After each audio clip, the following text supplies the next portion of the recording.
Hello বন্ধুরা, সকলে কেমন আছো? ঝটপট জানিয়ে দাও আমাকে। আর দেখো, তোমাদের বোর করার জন্য আবার আমি নিয়ে এলাম চিকেন, মানে চিকেনের রেসিপি। সত্যি কিন্তু বোর করারই জিনিস, কেন হবে না বলো তো বোর? কারণ ফেসবুক খোলো, ইউটিউব খোলো, সেই সব জায়গায় সেই ঘিসা ফাসা চিকেন। তাই আমিও নিয়ে আসলাম সেই একই জিনিস বোরিং করার জন্য, চিকেন। তো একটু দেখে নাও প্লিজ। কী আর করবে বলো তো, মেয়েদের তো ওই রান্নাবান্না এই সবই নিয়েই সব কিছু ভিডিও, তাই না? তো দেখো বন্ধুরা, এখানে আমি চিকেনটাকে খুব ভালোভাবে ধুয়ে নিয়েছি। তারপর সেটাকে মেরিনেট করার জন্য একটু হলুদ আর একটু তেল দিয়ে মেরিনেট করে রাখলাম। খুব সুন্দর কিন্তু মেখেছি, দেখো দেখো মাখাটা কেমন হয়েছে। আর জানো তো বন্ধুরা, আমার ছেলে না বোনলেস চিকেন খেতে ভালোবাসে, তাই ওর জন্য বোনলেস চিকেনটাই বেশি নেওয়া হয়েছে। তো তোমরা একটু চটপট জানিয়ে দাও তো, কার কার ছেলেরা এরকম বোনলেস চিকেন খেতে পছন্দ করে। আর হ্যাঁ বন্ধুরা, আমি কিন্তু চিকেনটাকে কিছুক্ষণ ঢেকে রেখে দিচ্ছি ম্যারিনেট করার জন্য। তারপরে দেখো, কড়াইতে একটু তেল দিয়ে দিয়েছি। আর বন্ধুরা, তোমরা কিন্তু লাইক, শেয়ার, কমেন্ট করতে ভুলো না, ঠিক আছে? আর তেল দেওয়ার পরে আমার মনে হলো একটু তেল কম হয়ে গেছে, তাই আর একটু তেল দিয়ে দিলাম। তো তোমাদের সাথে গল্প করতে করতে, আরে বাবা, তেলটাই তো পুরো গরম হয়ে গেছে। দেখো দেখো, তাতে আমি গরম মশলা দিয়ে দিয়েছি। এই গরম মশলার মধ্যে কী কী আছে জানো তো? লবঙ্গ আছে, দারচিনি আছে, এলাচ আছে, আর কিছু গোলমরিচ, আর সঙ্গে দিয়ে দিয়েছি তেজপাতা। আর দেখো, লাল টুকটুকিয়ে দুটো শুকনো লঙ্কা, এটাকে কিন্তু অবশ্যই দিতে হবে, তাতে কিন্তু এই চিকেনের ফ্লেভারটা দারুণ আসে। আর দেখো, আমার সেই পুরোনো টেকনিক, তেল থেকে কীরকম স্মেল বের হচ্ছে সেটা কিন্তু আমি অবশ্যই গন্ধটা শুকে নিই। কার কার এরকম গন্ধ শুকতে ভালো লাগে একটু চটপট আমাকে জানিয়ে দাও বন্ধুরা। আর দেখো, তারপরে আমি কী হলো, গন্ধ যখন বেরিয়ে গেল, বেরোনো শুরু হচ্ছিলো, সেই সময় আমি দিয়ে দিলাম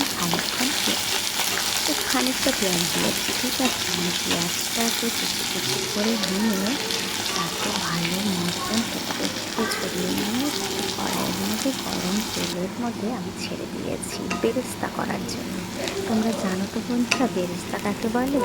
হয়তো সকলেরই জানা আছে। পেঁয়াজটাকে ভালো মতন ভাজতে হবে, মানে গোল্ডেন গোল্ডেন কালার। দেখো দেখো কি সুন্দর কালারটা, আমার যা ভীষণ ভালো লাগে এই কালারটা, জানো তো বন্ধুরা, দেখতে অসাধারণ লাগে এই গোল্ডেন গোল্ডেন কালার। তো তোমরা যখন দেখবে এরকম সুন্দর একটা গোল্ডেন গোল্ডেন কালার পেঁয়াজে চলে এসছে, ব্যাস, তাহলে বুঝে যাবে হয়ে গেছে। কিন্তু বন্ধুরা, এর থেকে বেশি কিন্তু ভাজতে যেও না, এই সময় কিন্তু একটু বারবার করে নাড়তে হবে, সেটা কিন্তু খেয়াল রেখো তোমরা, ঠিক আছে? দেখো, তাতে আমি দিয়ে দিলাম আদা রসুন পেস্ট, সঙ্গে না একটা ছোট্ট ছোট্ট কোনো পেঁয়াজও দিয়েছি, জানো তো এখানে। আর একটু কিছু লঙ্কা দিয়েছি, আর সঙ্গে দিয়ে দিয়েছি টমেটো পিউরি, তার সাথে দিয়ে দিয়েছি হলুদ গুঁড়ো, আর সঙ্গে আছে লবণ, স্বাদ মতন লবণ, ঠিক আছে বন্ধুরা? খুব একটা লবণ এখন দেবে না, অল্পটুকুই লবণ দেবে, সামান্য পরিমাণ। আর তাতে আমি দিয়ে দিয়েছি দেখো জিরে গুঁড়ো আর হলুদ গুঁড়ো, সামান্য সামান্য, খুব একটা না। তোমরা কিন্তু ধনে গুঁড়োটা না একটু পরিমাণে একটু বেশি দিতে পারো, মানে 1 চামচ যদি ধনে গুঁড়ো দাও, তাহলে 1/2 চামচ তোমরা জিরে গুঁড়ো দেবে, ঠিক আছে? কারণ চিকেনের না একটু ধনে গুঁড়োটাই একটু ভালো লাগে। আর দেখো, কাশ্মীরি লাল মির্চ তো জানি অসাধারণ কালার করে দেয়, মানে চিকেনের যে কালারটা সেটা কিন্তু পুরোপুরি আসে আমাদের এই কাশ্মীরি লাল মির্চ। আর এটা খুব একটা ঝালও হয় না, আর বাচ্চারা খুব সহজে খেতে পারে, জানো তো বন্ধুরা। এই দেখো, এটা কিন্তু ভেবে বসো না, এটা আমার সেই বানানো চিকেন, এটা না আমার বোনের জন্য স্পেশাল চিকেন স্টু করা হচ্ছিল।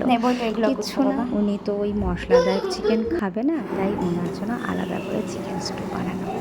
আর এই পাশে দেখো, আমাদের চিকেনটা কিন্তু বেশ কালার বেরিয়েছে, কালার তেলের মধ্যে যখন ঢুকছে কালারটা উপরে উঠে এসছে, দেখো দেখতে অসাধারণ লাগছে।